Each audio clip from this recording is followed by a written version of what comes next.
बोले जयकारा बोल मेरे श्री गुरु महाराज की जय। माघ मास महात्म्य में 21वां अध्याय। गुरु ब्रह्मा गुरु विष्णु गुरुर्देवो महेश्वरा गुरु साक्षात पार ब्रह्म तस्मै श्री गुरुवे नमः। बोल गणेश जी महाराज की जय। एक बार विनायक जी महाराज कुलिया में दूध और चुटकी में चावल लिए फिर रहे थे। कोई मेरी खीर बना दे, कोई न बनावे, जरा से दूध चावल की कैसे खीर बने। एक बुढ़िया आई, बोली ला बेटा मैं बना दूँ। अपने घर ले गई। गणेश जी से बोली तू बैठ मैं भी आती हूँ। गणेश जी बोले कहाँ चली। बोले दूध चावल खांड लेनी जाऊँ। बोले अपने घर में देख। अंदर देखा तो दूध का टोकना भरा है, चावल की परात भरी है और खांड की बोरी धरी है। टोकना भर के खीर बना ली। अब गणेश जी महाराज जी से कहने लगी क्या बेटा जीम ले। गणेश जी बोले कि मैंने तो खा ली। बोले तैने कब खाई। बोले जब तेरी बहू ने खाई। बुढ़िया ने अपनी बहू से पूछा कि बहू तैने खीर झूठी कर दी। बोली हाँ जी खीर निकल रही थी, मैंने विनायक का छीटा लगा के भोग लगा के खा ली। अब गणेश जी से बुढ़िया बोली कि अब क्या करूं। बोले खा ले और बांट दे।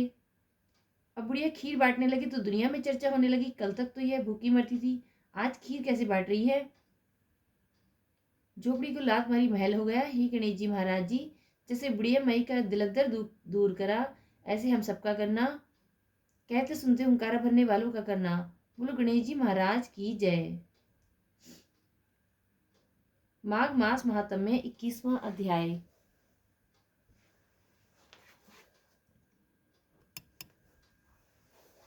बोलो विष्णु भगवान की जय, लक्ष्मी माता की जय। लोमश जी कहने लगे कि पूर्व काल में अवंती देश में वीरसेन नाम का राजा था। उसने नर्मदा के किनारे राजसूय यज्ञ किया और अश्वमेघ यज्ञ भी किए, जिनके खंभे सोने के बनाए गए। ब्राह्मणों को अन्न का बहुत सा दान किया।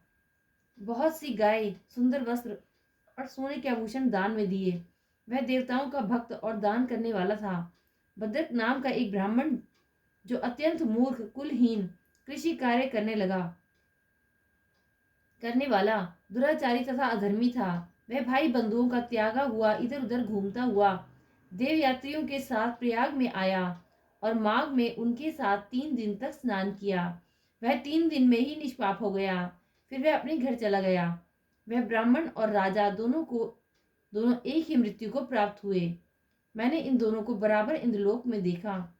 तेज रूप, बल, स्त्री, वस्त्र और आभूषणों में दोनों समान थे। ऐसा देखकर उसके महात्म्य को क्या कहा जाए। राजसूय यज्ञ करने वाला स्वर्ग का सुख भोग कर फिर भी जन्म लेता है, परंतु संगम में स्नान करने वाला जन्म मरण से रहित हो जाता है। गंगा और यमुना के संगम की हवा के स्पर्श से बहुत दुख नष्ट हो जाते हैं। अधिक क्या कहें, और किसी भी तीर्थ में किए गए पाप माघ मास में प्रयाग में स्नान करने से नष्ट हो जाते हैं। मैं पिशाच मोचन नाम का एक पुराना इतिहास सुनाता हूँ। इस इतिहास को वह कन्याएं और तुम्हारा पुत्र भी सुने, इससे उनकी स्मृति प्राप्त होगी। पुराने समय में देवहूति नाम का एक बड़ा गंभीर और वेदों का पारंगत एक वैष्णव ब्राह्मण था। उसने पिशाच को निर्मुक्त किया था। वेद निधि कहने लगे कि वह कहाँ का रहने वाला था, किसका पुत्र, किस पिशाच को उसने निर्मुक्त किया। आप विस्तार पूर्वक यह सब कथा सुनाइए। लोमश ऋषि ने कहा कि विल्पज्ञ से निकली हुई सुंदर सरस्वती के किनारे किनारे पर उसका स्थान था। जंगल में बीच में पुण्य जल वाली सरस्वती बहती थी। वन में अनेक प्रकार के पशु भी विचरते थे। उस ब्राह्मण की श्राप के भय से पवन भी बहुत सुंदर चलती थी और वन चैत्र रथ के समान था। उस जगह धर्मात्मा देव द्युति रहता था। उसके पिता का नाम सुमित्र था और वह लक्ष्मी के वरदान से उत्पन्न हुआ था। वह सदैव आत्मा को स्थिर रखता, गर्मी में अपने नेत्र सूर्य की तरफ रखता, वर्षा में खुली जगह पर तपस्या करता, हेमंत ऋतु में सारस्वत सरोवर में बैठता और त्रिकाल संध्या करता। जितेंद्रिय और सत्यवादी भी था। अपने आप गिरे हुए फल और पत्तियों का ही भोजन करता था। उसका शरीर सूख कर हड्डियां मात्र रह गई थी। इस प्रकार उसको तप करते हुए वहां पर 1000 वर्ष बीत गए। तप के प्रभाव से उसका शरीर अग्नि के समान प्रज्वलित था। विष्णु की प्रसन्नता से ही वह सब कर्म करता। दधीचि ऋषि के वरदान से ही वह श्रेष्ठ वैष्णव हुआ। एक समय उस ब्राह्मण ने वैशाख महीने की एकादशी को हरि की पूजा कर उनकी सुंदर स्तुति तथा विनती करी। उनकी विनती सुनकर भगवान उसी समय गरुड़ पर चढ़कर उसके पास आए। चतुर्भुज विशाल नेत्र, मेघ जैसा स्वरूप भगवान को स्पष्ट देखकर प्रसन्नता के मारे उनकी आंखों में आंसू भर गए और कृतकृत्य होकर अपने भगवान को प्रणाम किया। उसने अपने शरीर को भी याद न रखा और भगवान के ध्यान में लीन हो गया। तब भगवान ने कहा कि देवदूती, मैं जानता हूँ तुम मेरे परम भक्त हो, मैं तुमसे अति प्रसन्न हूँ, तुम वर मांगो।